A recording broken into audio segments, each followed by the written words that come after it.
Oh, Bernie Sanders finally hoisted the white flag and endorsed Hillary for president. He totally sold out. Here he is earlier today. She will be the Democratic nominee for president. And I intend to do everything I can to make certain she will be the next president. He's crossing his fingers and toes. He's like, ugh. All right, can Sanders bring his burn victims to the Clinton camp? Let's ask tonight's glow-in-the-dark party panel. It is a man panel. It's Guy Benson, Town Hall political editor and Fox News contributor. We will be partying at the RNC. Michael Malice is here. He's an Observer columnist and a decorated author. Also joining us tonight, Andy Levy, co-host of Red Eye on the Fox News channel. Oh, welcome, gentlemen. Thank you. Yes, Guy Benson, I'm going to start with you. In Hillary's part of the speech, and Bernie went on for quite some time, he really took his moment in the sun. But there was so much hypocrisy when she was talking about Wall Street and holding them accountable. I was torn between gales of laughter and screaming my head off at the TV. That sounds healthy and mostly correct, though. Yeah. He went on this long, self-indulgent stem winder and finally at the end got to saying a few nice things about her. Yeah. And then she gave this speech that is just so full of rank hypocrisy you don't even know what to do except recognize the fact that hypocrisy and dishonesty is just baked into the cake with this woman. Yeah. It is who she is. I don't believe most of what she says. I don't think she does. She doesn't believe it either. And so the one point that I kept coming back to while watching her speech, aside from the fact that this woman has not improved as a public speaker in 30 years, she's terrible, is that for all of the hand-wringing and concern trolling among the media about the Republican platform and being tugged to the right, which it has in some respects, which I don't always agree with, the left-wing Democratic platform that has been adopted by this year's convention is truly radical by historical standards in this country. And Michael Malice, you're rolling your eyes. It's not radical by history. It's expensive. I mean, there's no way we can pay for any of this garbage. Barry Goldwater had a book that was published in the Carter administration called The Coming Breakpoint that said we were going to go bankrupt in the near future. And then you had the Reagan budget. So there's a lot of ruin in a nation, first of all. And it's not historically left-wing, because if you look at Truman, where he wanted to nationalize the steel industry, when you had FDR and you had like 90% marginal income tax rates, this is what the Democrats have been for the 20th century and the 21st century, a socialist, progressive party. And this is what they always stood for. The only thing these people care about is getting the government to grow at any expense and at anyone's expense. So of course he's going to throw his hat behind it. They want to grow government because they want to control people because they don't trust human beings. Although I would say the increased statism in this year's platform is a departure from recent Democratic history, and on some of the social issues is far to the left than it's ever been. I don't know about ever, but yes, it's gone farther left than recently. It is certainly further left. He has pulled it in that direction, at least for now. Is he going to have a long-term impact? Look, whatever impact the Bernie revolution had on the Clinton campaign, in my opinion, will be fleeting, transitory, and any other words you want to use that mean short-term and gone by November. Yeah, the Clintonistas co-opted. I hope you're right. No, they co-opted some of the language of the Sanderistas, and they threw them some bones in the party platform, which, come on, is completely meaningless. When it comes to actual governing, none of this matters. The Clintons and their acolytes are who they are. They're mostly Republican light, with the exception of some social issues and some bones they throw to the lower and middle classes to keep those people quiet, and which allows people like John Podesta and Neera Tanden to pretend that they're good people and think highly of themselves. Wall Street has nothing to fear from a Clinton presidency. Defense contractors have nothing to fear. Lobbyists have nothing to fear. Defense contractors certainly have nothing to fear because she wants to go into other countries and kill people. And in a lot of ways, honestly, Republicans... And she's a corporatist, so big corporations have nothing to fear. But Republicans... Unions have nothing to fear because she wants their money as well. Republicans have nothing to fear from a Clinton presidency, except, of course, for the fact that she's amoral, dishonest, and unethical. But in terms of policies, she's Republican light. Yeah, no, there were so many things in the speech, now that you bring it up. She talks about equal pay for women, and she never paid women on par with men who worked in her Senate office. You know, she talked about bans on assault weapons, yet this woman would go into the Middle East and devastate countries and kill civilians easily, laughingly. You know, she is a warmonger. But you're forgetting she's such an incompetent that in 1994, the blowback to her health care plan gave us the first Republican Congress in 40 years. Yeah. So I think she's done more good for the Republican Party in her political career than many other actual Republicans. She's incompetent. She's a walking calamity. And when people see her, they revile her. And look, if it wasn't for Goldwater, you wouldn't have Johnson's Great Society, right? Yeah. Politics works as a reaction. You wouldn't have the Obama. I agree with that statement completely. Politics does work as a reaction. Bush, yes. That's why you have Bernie Sanders and Donald Trump in the same year. It is a reaction to President Obama. That's exactly right. Last word, Guy.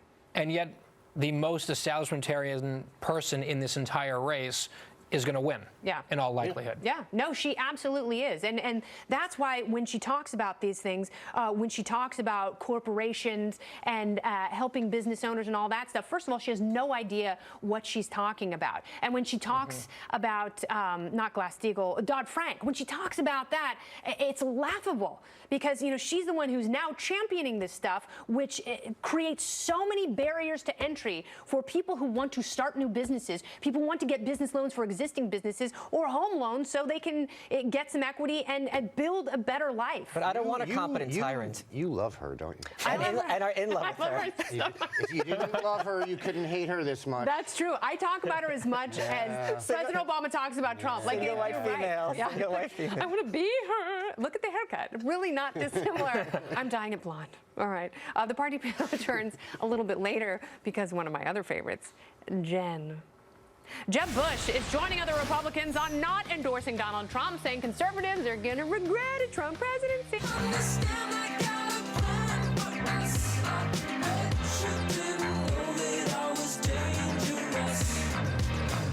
Big data. What is big data? Another conversation for another day. Welcome back. Jeb Bush joining his father, his brother, and the last two Republican presidential nominees in not attending this year's GOP convention.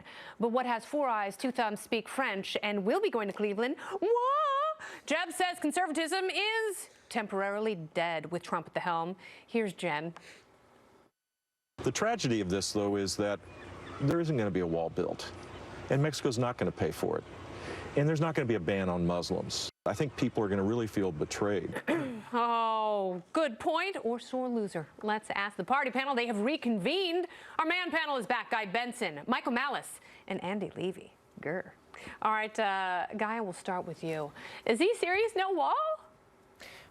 Probably. Oh. Yeah, like this, all of these promises, many of them are silly and won't happen, and Trump will probably How are we lose to keep out Hillary. Mexican terrorists?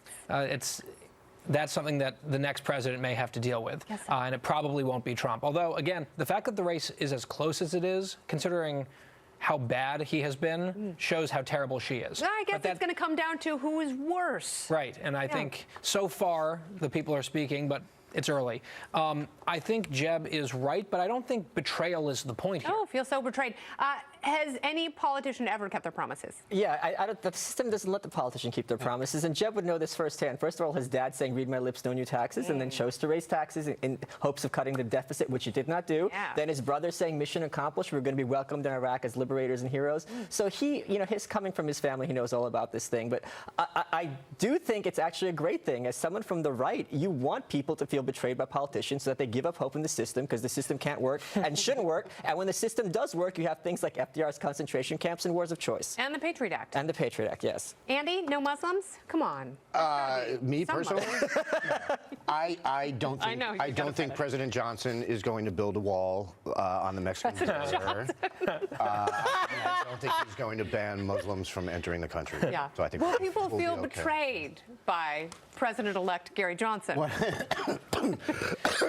Vice President Bill Weld. Now that I hear it, it really I understand. The clowns, it's finally Is that how Bernie was feeling today as Hillary was speaking? Exactly. No, but look, Jeb's absolutely right that the people who like Trump, on the 1% chance he gets elected, when he doesn't build the wall, which now I guess maybe they're saying is virtual. It's a virtual wall. Well, I mean, that's something. If you have the Oculus Rift glasses. Well, that's what I'm saying. It could be like Pokemon Go. Yeah. Where if you look could at your just have a bunch of phone, people. you can see a wall that's This is why not Trump is doing so well because people sit on TV and make snide jokes about his attempts to have stronger border control, and they sit at home and they're like, maybe it's not a literal wall, but we do have to have stronger border controls. But it's fun to talk about. But he said it was like bonding. Right, that Mexico would pay for. No, like we all support border control. What we I don't think that's true. Jeb Bush doesn't support border control. Jeb Bush said when immigrants come here, they come here out of love. Yeah. And he certainly is one of those out of people. amor. Don't you agree with him? Aren't you an anarchist? Like, shouldn't we have no borders? No, I'm not an anarchist. No. This is a long, complicated story. We should have we don't. Yeah, we don't have time for it. I would love to read your Match.com profile. No, you wouldn't. It's terrifying. Katie Couric caught flack a couple months ago over her gun control documentary, Under the Gun, when it became apparent that a 9-second delay was added after one of her questions to make pro-gun advocates seem foolish.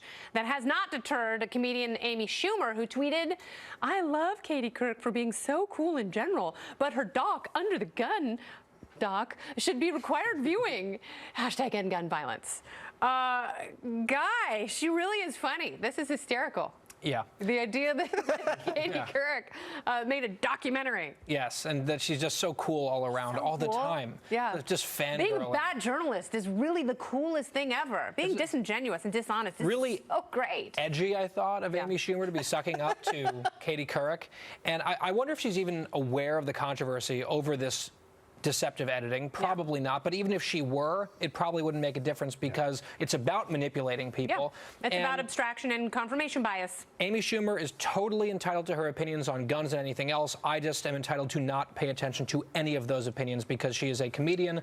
That is her thing. Nodding profusely. Yes, I completely. Levy. Look, I think we need to cut Amy Schumer a break. I'm sure she was busy partying with J-Law the week that we all learned that the documentary was dishonest. Yeah. But again, who cares? Like, anyone who watches that documentary or who changes their mind about gun control because Amy Schumer or any other comedian said something, that's their problem. Yeah. And not my problem. You think it's propaganda? It is propaganda. First of all, it's part of an attempt to stigmatize gun owners and gun ownership in America. And I disagree with Guy about one thing. There's nothing edgy about Amy Schumer whatsoever. You're not going to find a sharp corner on her. I was being sarcastic. And I was making a joke with it, that she's all round, you know. Oh, boy. Because she looks like... It's a fat joke. Yeah, it's a fat, she looks like a fat joke. Here's the thing. If I need to know what kind of political propaganda to get, it's not going to be from a Miss Piggy lookalike. Oh, my garden. Speaking of soft edges... All right, golfer Jordan Spieth announced this week that he will not be attending, not the convention in Cleveland. He's not going to the 2016 Olympic Games in Rio. He's joined by Jason Day, Dustin Johnson, and Rory McIlroy in opting out over health concerns. No, they don't have lupus, but something is going on. What do golfers know that we don't? Andy, what's really going on here? Well, there's got to be a conspiracy theory with this event.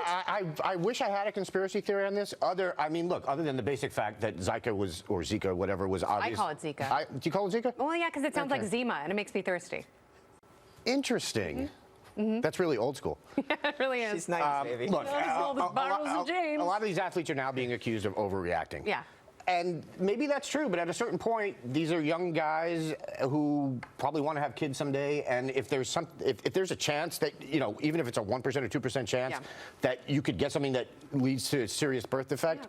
I love that you're sensitive, but come on, for crying out loud, freeze your swimmers. But but on a golf course, that's where they have those still ponds where all the mosquitoes like to breed. So, on the other hand, golf is one of those sports you could play till you're 50 or 60. So look at the future revenue you're going to have to give to your ex-wife. All right, so then they're all going to play. I mean, golf in the Olympics. Who knew? We only have 10 seconds. I didn't know about that. Go ahead. I just saw the headline about a body washing up onto the beach where they're doing the volleyball. Everything's going great in Rio. But you know what? Since it was beach volleyball, I bet it was a really great body. It was. Just deceased. Now it looks like Amy Schumer. Say goodnight, Kennedy. All right, you guys. Thank you, Andy and Michael and Guy. 3 of my favorites all in one place.